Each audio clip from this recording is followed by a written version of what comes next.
सुट्टीचा दिवस म्हणून ब्रंच करून मोहित दिवसभर लोळत पडून होता. तर रियाची आठवड्याची कामं चालू होती. संध्याकाळ झाली म्हणून रिया मोहितला उठवायला गेली आणि अजूनही निद्रिस्त असलेले आपले पतिदेव पाहून ओरडायलाच लागली. किती रे झोपायचे ते? चल उठ, काय सुरेख संधीप्रकाश पडलाय. दुपारी ढग आले होते पण पाऊस काही पडला नाही. पण मस्त वारं सुटलंय बघ. सारखं त्या एसीच्या हवेत पडून अंग जड होऊन जातं. मोहित उठून बसला आणि खोलीतून बाहेर पडणाऱ्या रियाला म्हणाला, रिया चहा दे ना आणून प्लीज. मुळीच नाही. बाहेर चल, मस्त बाल्कनीत बसून दोघेही चहा घेऊया. मोहित उठून तोंडावर पाणी मारून बाल्कनीत आला आणि रियाने बनवलेल्या फ्रेशली बेक्ड कुकीज आणि चहा घेत बाल्कनीतून दिसणारी बाग आणि दरवळणाऱ्या सोनचाफ्याच्या सुगंधाने तरतरीत होऊन गेला. बोला रिया देवी, काय प्लॅन आहे? बाहेर जाऊया का? नवीन फूड जॉईंट झाले. थाई क्युझिन मस्त आहे तिथलं, असं रोहन सांगत होता. त्यावर रिया म्हणाली, नको रे आज. आपण मनू आली की तिला घेऊन जाऊया तिथे. तिला थाई फार आवडत ना. या विकेंडला येणार म्हणाली होती ती. पण काय झालं आणि अचानक फोन करून म्हणाली, मी उद्या येत नाहीये. बाबाला सांग उगाच वाट पाहू नको आणि फोनही करू नको. म्हणू म्हणजे लहरी कारभार सगळा. त्यात हट्टी. अगदी आमच्या मातोश्रीवर गेली. आईला पण किती वेळा सांगतो इथे राहायला, म्हणजे म्हणू पण आपल्याबरोबर राहील. पण आई कुठली ऐकते. मोहित किती वर्षे लोटली रे, पण आईने अजून मला स्वीकारलं नाही. रिया बास, नको तो विषय. दोघांनाही त्रास होतो अजून. तेवढ्यात बेल वाजली म्हणून रिया दरवाजा उघडायला उठली. दरवाजा उघडून बघते तर समोर मनू. हे रिया, व्हॉट्सॲप. अरे मनू, तू आज येणार नाही म्हटली होतीस ना. या, बट अचानक प्लॅन चेंज झाला. आले मी. येऊन तुम्हाला डिस्टर्ब केलं का? असं अचानक येऊन? Sorry. You people carry on. मी जाते हवं तर. मी येणारच नव्हते, पण आजीचा हट्ट. तिने हे नारळी पाकचे लाडू केले होते तिच्या लाडक्या लेकासाठी. ते आजच दिले पाहिजेत ग. त्याला हे असे ताजे फार आवडतात अँड ऑल. म्हणून यावं लागलं. हे घे, मी जाते लगेच. मनू, अगं हो, लगेच जाण्याच्या गोष्टी कशाला गं. बरं झालं आलीस ते. मनूच्या हातातलं सामान घेत रिया तिला म्हणाली, अरे वा, लिंबाचं गोड लोणचं. मनू म्हणाली, हो, तुला आवडतं ना म्हणून आजीने दिले. रिया म्हणाली, आई पण ना सगळ्यांच्या आवडी माहितीत त्यांना. माझ्या आवडीचं लोणचं पाठवतात नेहमी, पण मला सून म्हणून स्वीकारत नाहीत अजून. आणि तू देखील. मध्येच थांबत रिया म्हणाली, जाऊ दे. बरं झालं तू आलीस. आपण मस्त बाहेर जाऊ जेवायला. तुमच्या पिताश्रींना आज थाई खायचा मूड आलाय. म्हणून बाल्कनीत जात हाय बाबज. मोहित म्हणाला, या मनूताई. हे काय, केसांना निळा रंग आला आणि अजून किती टॅटूंची भर पडली. काय रे बाबज, हा कलर ट्रेडिंग एकदम आजकाल. ऑसम दिसतोय ना. Wow Riya, almond cookies superb. अगं तू येणार म्हणून बनवल्या होत्या. मला माहिती आहे तुला आवडतात ते. हो ग, हे असलं आजीला काही बनवता येत नाही. ते लाडू अँड घारगे असलं काहीतरी ते खायला घेऊन जा बरोबर जाताना. मोहित म्हणाला, सो काय म्हणताय, ऑफिस कसं चाललंय? मनू म्हणाली, ऑल वेल. या, एक गुड न्यूज आहे. मे बी नेक्स्ट मंथमध्ये मला सिॲटलला जावं लागेल. New project and that's my dream project. After that shall promoted as a DGM of a company. हे विश मी लक. आमचे आशीर्वाद नेहमीच राहणार तुझ्या पाठीशी. तुला हे प्रमोशन नक्की मिळणार. मोहित तिच्या डोक्यावर हात फिरवत म्हणाला. तर आनंदाने मनूला जवळ घेत रिया तिला म्हणाली, wish you all the best बेटा. You will be successful. You are a blessed child. Manu तिच्यापासून बाजूला होत म्हणाली, काय ब्लेस्ड? डोंबल असं का? इतकी एन्थ्यू मुलगी आमची, नेहमीच टॉपर असलेली. खरंच बेटा, you are a blessed child. मनूला पुन्हा जवळ घेत रिया तिला म्हणाली. मनू म्हणाली, काय बोलू? मला जे बोलायचं नसतं तेच नेहमी बोलावं लागतं ना रिया. आई गेल्यापासून अगदी एकटी आहे मी. 12 वर्षाची होते फक्त मी. ती गेली तेव्हा, ज्या वयात मला तिची सगळ्यात जास्त गरज होती. तेव्हाच तिला देवाने माझ्यापासून लांब केलं. आणि काय ब्लेस्ड. आई गेली त्याचा बाबाला काहीच फरक पडला नाही. आपल्यापेक्षा वयाने कितीतरी लहान असलेल्या ऑफिस कलिगशी लग्न करून सहज सावरला तो. त्याच्यासाठी बायकोची जागा रिया तू भरून काढली असशील, पण माझ्या आईची जागा कोणीही घेऊ शकत नाही. त्या दिवशी आई बाबा मध्ये खूप वाद झाले होते. तसं बरेच दिवस काहीतरी चाललं होतं त्यांच्यात. मला खात्री आहे बाबाचं आणि तुझं अफेअर होतं आणि ते आईला समजलं असणार. तो धक्का ती फार दिवस सहन करू शकली नाही. खूप ट्रेस होता तिला, मी बघत होते. त्यामुळेच मायोकार्डियल इन्फॅक्टने ती गेली. मी इतकी लहान पण नव्हते ना. तिच्या जाण्याचं कारण मला पक्क माहीत आहे. मोहित म्हणाला, म्हणू तुझ्या मनाने रचलेल्या कहाण्या सांगू नकोस. काहीतर हे सगळं आईने भरवलं असणार तुझ्या डोक्यात. तसं अजिबात नाहीये. कितीतरी वेळा तुला सांगून झाले. अनुला आधीपासूनच कार्डिक प्रॉब्लेम होता. त्याची ट्रीटमेंटही चालू होती. दुसरी गोष्ट, तुला आईची उणीव भासायला नको म्हणून रिया आणि मी लग्न केलं. तेव्हा आई पुण्यात आणि आपण बंगलोरला होतो. आई तिच्या हट्टी स्वभावानुसार बंगलोरला यायला तयार नव्हती आणि लगेच पुण्यात शिफ्ट होणं मला शक्य नव्हतं. केवळ तुझ्यासाठी मला हे लग्न करावं लागलं. रियाचं आणि अणूचं किती छान जमायचं. त्यांच्यामध्ये किती घट्ट बॉन्डिंग होतं. तुला तर माहीतच आहे ना. आणि हीच रिया घरी आली की सगळ्यात जास्त तुला आनंद व्हायचा ना. म्हणू म्हणाली, हो व्हायचा. ती तुझी आणि आईची मैत्रीण होती तेव्हा. तुझ्यापेक्षा आई आणि ती जास्त क्लोज होत्या. अगदी मान्य. पण नंतर एक एक गोष्टींचा उलगडा झाला मला. तुमच्या अफेअरबद्दल आईला डाऊट नको यायला म्हणून ते सगळं नाटक होतं. रियाचं सारखं घरी येणं, माझ्याशी गोड गोड वागणं आणि आईशी फ्रेंडशिप. म्हणूनच ते बोलणं ऐकून रिया रडवली झाली होती अगदी. किती वेळा या मुलीची समजूत काढली आहे. आमच्या लग्नाचं कारण फक्त तू आणि तूच आहेस. पण तिला विश्वासच वाटत नाहीये. म्हणून म्हणाली, एनिवे तुम्ही लग्न केलं मला काही त्याचा इश्यू नाही. तसंही बाबा आयुष्यभर एकटा कसा राहिला असता. पण रिया तू माझी आई कधीही होऊ शकणार नाहीस. आपलं नातं आधी जे होतं तेच राहणार. तुमच्या रिलेशनशिपबद्दल मला काही बोलायचं नाही. But you will never take my mother's place. म्हणूनच ते बोलणं ऐकून मोहित आत निघून गेला तर रियाचा पुतळा झाला होता. म्हणून म्हणाली, हेच सगळं कित्येकदा झालं आहे. पुन्हा पुन्हा तेच मी बोलायचं आणि बाबा आणि तू हर्ट होणार आणि मीच गिल्टी असल्याचा मला फील देणार तुम्ही. नॉट एक्सेप्टेबल एनीमोर या. रिया माझं एवढंच म्हणणं आहे, तुझं आणि माझं रिलेशन आधीपासूनच जे होतं तेच राहावं. तू माझी आई म्हणून घेऊ नकोस स्वतःला. रिया तू माझी फ्रेंडच राहा इतकंच. तू आणि बाबा का नाही समजू शकत. आणि आईची आठवण आली की मी आउट ऑफ माइंड होते आणि हे सगळं घडतं. I am sorry but try and understand. आता याबाबत कोण समजवणार.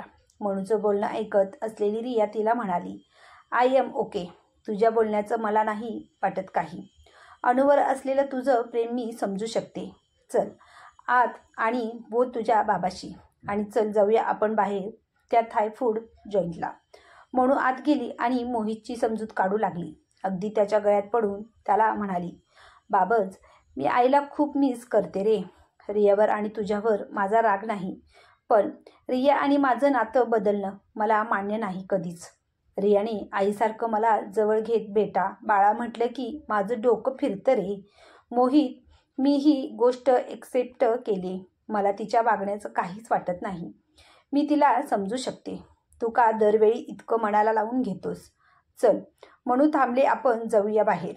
रियाच्या बोलण्याने मोहित थोडा नॉर्मल झाला आणि बाहेर यायला तयारही झाला आणि ते वादळी वातावरण शांत झालं.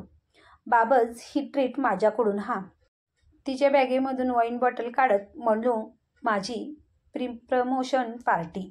मनूच्या हातातल्या वाईन बॉटल्स बघून रिया म्हणाली, आपण प्लॅन थोडा चेंज करायचा का. घरीच पार्टी करूया का. मी ऑनलाईन ऑर्डर करते. बाहेर नेक्स्ट वीकेंडला जाऊया. Okay I don't have any problem. Let's celebrate here only. Riya Italian order करूया का. नाहीतर दुसरं तुम्ही सांगा. ओके मी आजीला फोन करते आणि तिला सांगते इथे घरीच आहे, यायला उशीर होईल म्हणून. म्हणून तू इथेच थांब की रात्री. उद्या सकाळी इथूनच जा ऑफिसला. नो वे मी नाही थांबू शकत. रिया तू पुन्हा त्या विषयाकडे वळतेस. ओके ओके तुला हवं ते कर. रात्री उशिरापर्यंत तिघं वेगळ्या विषयावर गप्पा मारत मनूने आणलेली वाईन आणि जेवण एन्जॉय करत होते. ओके गाईज, मी निघते. आजी वाट पाहत असेल. मी गेल्याशिवाय झोपणार नाही. पण नाही ती. हो निघ तू. आमच्या हट्टी मातोश्री पुन्हा जागरणाने आजारी नको पडायला. हट्टी नाही रे बाबस, ती खूप अटॅच्ड आहे माझ्याबरोबर, इतकंच. Okay bye, see you in the next week. म्हणू गाडी सावकाश चालव ग आणि घरी पोचल्यावर मेसेज कर. पाठमोऱ्या मनूला रिया म्हणाली. मनू गेली आणि मोहित आणि रिया पुन्हा बराच वेळ बाल्कनीत गप्पा मारत होते. मोहित रियाला म्हणाला, रिया आता वेळ आली आहे मनूला खरं काय आहे ते सांगण्याची, की तूच तिची बायोलॉजिकल आई आहेस. आज अणू असती तर हे सत्य तिच्यापर्यंत आपण कधीच पोचू दिलं नसतं. पण आपलं लग्न झालं आहे आता, तर का लपवायचं तिच्यापासून. मोहित, ती अणूच्या बाबतीत किती हळवी आहे माहिती आहे ना. तिच्यासाठी हा धक्का असेल आणि ती नाही सहन करू शकणारही. मी तिच्याशी बोलू शकते, तिला रोज म्हटलं तरी पाहू शकते आणि काही वेळ का होईना तिचा सहवास मला लाभतो. यातच मी खूप खुश आहे. आणि तिच्या मनातलं आई म्हणून अणूचं रूप तसंच असावं. ती आता मोठी झाली. तिची काही मतं आहेत, ती आपण स्वीकारणंच योग्य वाटतं रे मला. हो, मी तिला आईच्या मायेने कधी गोंजारू शकत नाही, कधी कुशीत घेऊ शकले नाही. याचं दुःख वाटतं कधीतरी, पण जे आहे त्यात मी खुश आहे रे. आपली मुलगी एका मोठ्या कंपनीची DGM होते. हा आनंद किती मोठा आहे मोहित. रिया, तुझ्या ममतेवर तू लगाम ठेवून जगतेस. खरंच तू ग्रेट आहेस. आहे रे, लगाम नाही रे, जे आहे ते माझ्या मनाला, माझ्यातल्या आईला मान्य आहे रे. बरं चला रिया देवी, खूप उशीर झालाय. उद्या ऑफिस आहे. मोहित, मला काय वाटतं, म्हणून 2-3 महिने आता तिकडे राहणार तर तिला बऱ्याच गोष्टी बरोबर द्याव्या लागणार. म्हणून उद्या मी तिला घेऊन शॉपिंगला जाऊ का ऑफिसनंतर? आधी विचारून घे तिला आणि मग ठरव. ओके चला, खूपच उशीर झाला रे. दुसऱ्या दिवशी सकाळी ऑफिसला पोचल्यावर रियाने मनूला फोन केला. हॅलो मनू, अगं तू काल फोन नाही केलास पोचल्याचा, आणि मीही विसरले रात्री बराच उशीर झाल्याने. बरं ऐक, संध्याकाळी माझ्याबरोबर येशील का शॉपिंगला? मनू म्हणाली. रिया, अगं आज बहुतेक नाही जमणार मला. इथेच उशीर होईल ऑफिसमध्ये आणि पुढचे 2 दिवस पण अवघडच वाटते. आपण नंतर जाऊया का? कधी? रिया म्हणाली, तुझा आवाज का असा लो वाटतोय? झोप झाली नाही का? आर यू ओके बेटा? मनूने काही न बोलता फोन कट करून टाकला. रियाला तिच्या अशा वागण्याची एव्हाना सवय झाली होती, त्यामुळे त्यांचं काहीच वाटलं नाही. पुढचे 2 दिवस नेहमीच्या बिझी रुटीनमध्ये गेले. संध्याकाळी घरी आल्या आल्या फोनची रिंग वाजली. म्हणून रियाने घाईने फोन उचलला तर पलीकडून मोहितची आई बोलत होती. मोहित घरी आला नाही का गं अजून? जरा बोलायचं होतं त्याच्याशी. आई, आज उशीर होईल मोहितला. मी काही निरोप देऊ का? नाहीतर त्याच्या मोबाईलवर कराल का? अगं बाई, किती वेळा फोन लावला पण एकतर एंगेज, नाहीतर तो कधी उचलतच नाहीये. म्हटलं घरी पोचला असेल म्हणून घरी लावला. बरं, मी काय म्हणते, त्याला आल्यावर मला घाईने फोन करायला सांग. उद्या अणूच्या श्राद्धाचा दिवस ना. दरवर्षी आपण अन्नदान करतो ना देवळात आणि आश्रमात. त्याची आठवण आहे ना त्याला? तेच विचारायचं होतं. आणि मी मालतीला हाताशी घेऊन लाडू करून ठेवलेत तिथे वाटण्यासाठी. ते तेवढे घरी येऊन घेऊन जा म्हणावं. 2 दिवस म्हणू पण नाहीये ना घरी, नाहीतर तिच्या हाती पाठवले असते. आई, मी सांगते मोहितला फोन करायला. आई, म्हणू घरी नाहीये म्हणजे? अगं ती ऑफिसच्या कामासाठी गेले 2 दिवसापासून. आज यायला हवी खरं तर. उद्याचा दिवस नाही विसरायची होती. बरं ठेवते बाई. मोहितला तेवढी लाडवाची आठवण कर. सकाळी जाताना घेऊन जा म्हणावं. बरं आई, सांगते मी. फोन बंद झाल्यावर या विचारात पडली की म्हणू असं काही बोलली नाही की बाहेरगावी जाणार आहे. ती लांब राहत असली, कितीही लहरी असली तरी तिच्या बाबाला प्रत्येक गोष्ट सांगितल्याशिवाय राहत नाही. जायच्या आधी नाही पण पोचल्यावर. रिया कॉपी घेत बराच वेळ विचारात हरवलेली होती. बेल वाजली म्हणून विचारातून बाहेर आली आणि दरवाजा उघडताच समोर मोहित आणि मनू एकत्र दिसले. तिला थोडं आश्चर्यच वाटलं. म्हणून या वेळेला आणि अशी मध्येच मोहित, अरे मनू आणि तू आज एकत्र? आई तर म्हणत होत्या मनू कुठे बाहेर गेले ऑफिसच्या कामाने. रिया असं म्हणत मनूने रियाला घट्ट मिठी मारली आणि कितीतरी वेळ ती तिला बिलगूनच राहिली. रियाला खूप आश्चर्य वाटलं होतं तिच्या अशा बिलगण्याचं. तिने खुणेनंच मोहितला विचारलं, काय झालं आहे? मोहितने मला काहीच माहीत नाही असं तिला खुणेनेच सांगितलं. रियाला बिलगलेली म्हणू बाजूला होत म्हणाली, आज मी राहते बरं का, आणि आजी पण येते मालती मावशीबरोबर. उद्या आपल्याला आश्रमात जायचंय ना, इथूनच जाऊ सगळे. मोहित आणि रियाच्या चेहऱ्यावरचे आश्चर्याचे भाव वाचत मनू म्हणाली, गाईज आज वाटलं मला यावं राहायला आणि आजीलाही तयार केलं. रिया, मी खूप विचार केला आपल्या या नात्यावर आणि मला आज रिअलाईज झालं, मी कशीही वागले तरी तू मला कधी स्टेप मदरसारखं वागवलं नाहीस. माझ्याशी प्रेमानेच वागत राहिलीस, बाबांपेक्षाही जरा जास्तच.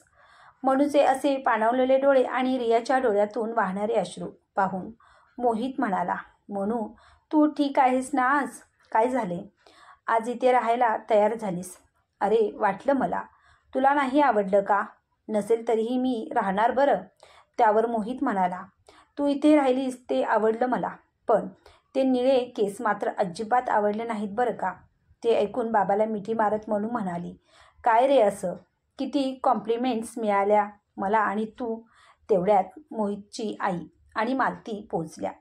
अहो आश्चर्य, प्रत्यक्ष मातोश्री आमच्या घरी. आज असे धक्क्यावर धक्के. अरे बाबा, या मुलीच्या हट्टापुढे कोणी काही करू शकत नाही. माझ्याबरोबर राहण्याचा निर्णयही तिने असाच हट्टाने घेतला होता आणि आता अचानक इथे कायमचं राहणार म्हणे. रिया मात्र शांत झाली होती अगदी. रियाकडे पाहत मनू म्हणाली, आता सांगते. रिया, आपण पार्टी केली त्या दिवशी खूप उशीर झाला म्हणून मी घाईने निघाले आणि माझ्या कीज इथेच विसरले. खाली जाऊन परत वर आले तर दरवाजा तर उघडाच राहिला होता आणि तुम्ही दोघं बाल्कनीत बोलत होतात. ते सगळं मी ऐकलं. बाबाज, तू रियाला म्हणत होतास तू तिची बायोलॉजिकल मदर आहेस, तिला सांगायला हवं. ते ऐकून मला तो धक्काच होता, पण मी तुम्हाला कळू न देता कीज घेऊन परत फिरले आणि खरं काय ते जाणून घेण्यासाठी मी त्याच्या 2 दिवसानंतर बंगलोरला गेले होते आणि तिथे जाऊन मी भावेश अंकलला भेटले आणि त्याला मी तुमचं जे बोलणं ऐकलं होतं ते सांगितलं आणि खरं काय आहे ते सांगायला सांगितलं. कारण मला माहीत होतं भावेश अंकलला नक्की माहीत असणार सगळं, कारण मी बघत आले तुमची किती क्लोज फ्रेंडशिप होती ते. मला माहिती आहे भावेश अंकल आणि रिया सोडून इतर कोणाशी इतके संबंधही नव्हते तुझे आणि आईचे. अंकलने मला सांगितले सगळं आणि मी त्या गोष्टीची खात्रीही करून घेतली सर्वोदय हॉस्पिटलमध्ये जाऊन. रिया, तुझ्या आईच्या ब्रेन सर्जरीसाठी तुला पैशांची गरज होती आणि आई आणि बाबाजला एका सरोगेट मदरची, कारण बरेच वर्ष तुम्हाला मूल नव्हतं. शिवाय आईला कार्डिक प्रॉब्लेम होता, त्यामुळे तिची प्रेग्नन्सी डिलिव्हरी खूप क्रिटिकल आणि कॉम्प्लिकेटेड झाली असती. म्हणूनच डॉक्टर रावनी तुम्हाला हा पर्याय सुचवला आणि डॉक्टरांच्या मदतीने ओळखीने तुम्ही रियाला निवडलं. रियाला पैसे मिळाले सर्जरी होऊन, पण तिची आई जास्त दिवस राहिली नाही. त्यानंतर रिया एकटी पडली होती. अगदी त्या काळात आई आणि तू तिला धीर देत होतात आणि तिने जन्म दिलेल्या बाळाचा सहवासही तिला मिळू देत होतात. आता मला सगळ्या गोष्टींचा उलगडा झाला. आय एम सॉरी बाबस. मी वाटेल ते म्हणत होते तुझ्या आणि रियाच्या रिलेशनबद्दल. अंकलने मला हे देखील सांगितलं की रिया आणि तू लग्न करावं ही आईचीच इच्छा होती. तिच्या लेकीला आईचं प्रेम मिळावं म्हणून. आईनेही ती हॉस्पिटलमध्ये असताना तुम्हा दोघांजवळ तिची इच्छा बोलून दाखवली आणि ती गेल्यावर तुम्ही ती पूर्ण केली. रिया, तुझ्यापुढे तुझं आयुष्य पडलं होतं. खरं तर वयाने इतक्या मोठ्या माणसाशी तू लग्न केलंस ते केवळ माझ्यासाठी. तुला सॉरी म्हणायला पण लाज वाटते आहे मला. डबडबलेल्या डोळ्यांनी म्हणून सगळं बोलत होती. रियाचा बांध कधीच फुटला होता.